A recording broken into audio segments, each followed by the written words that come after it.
لوگ اعتراض کرتے ہیں کہ اسلام نے وراثت میں عورت سے ناانصافی کی، مرد کو 2 حصے، عورت کو 1 حصہ کیوں؟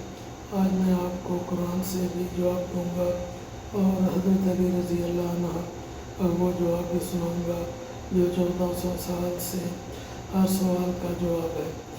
ویڈیو آخر تک دیکھیں۔ سب سے پہلے اللہ کا حکم دیکھتے ہیں۔ اللہ تعالیٰ سورۃ نساء آیت نمبر 11 میں فرماتے ہیں،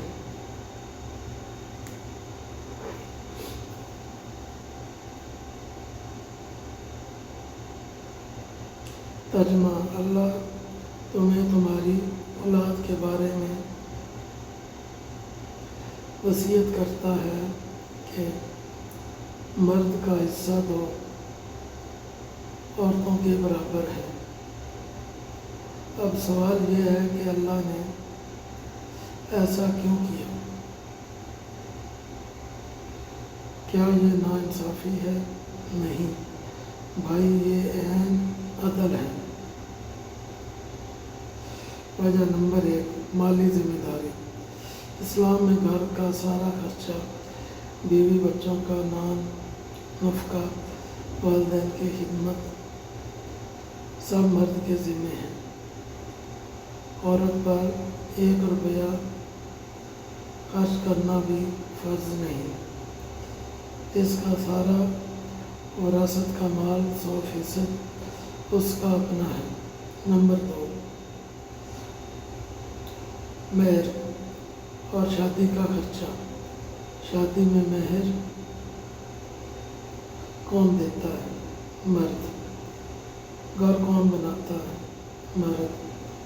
عورت کو شادی میں کچھ نہیں دینا پڑتا۔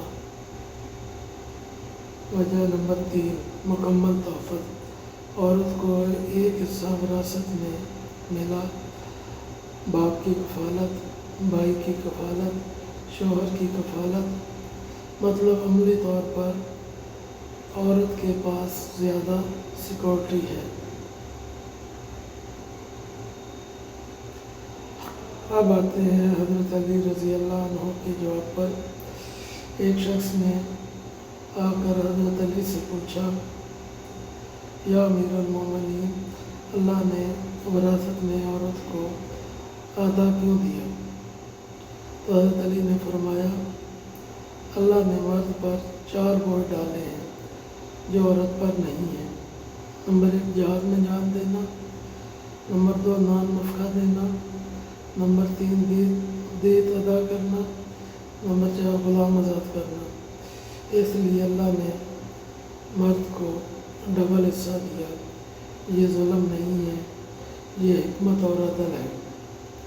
سبحان اللہ، 1400 سال پہلے دیا گیا جواب آج بھی ہر اعتراض کا جواب ہے۔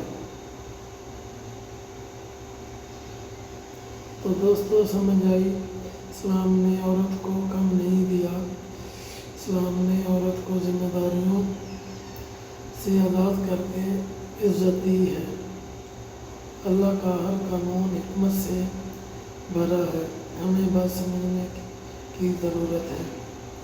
اگر ویڈیو سے آپ کی غلط فہمی دور ہوئی ہو تو لائک کریں، شیئر کریں اور چینل سبسکرائب کر لیں۔ کمنٹس میں اللہ اکبر لکھیں۔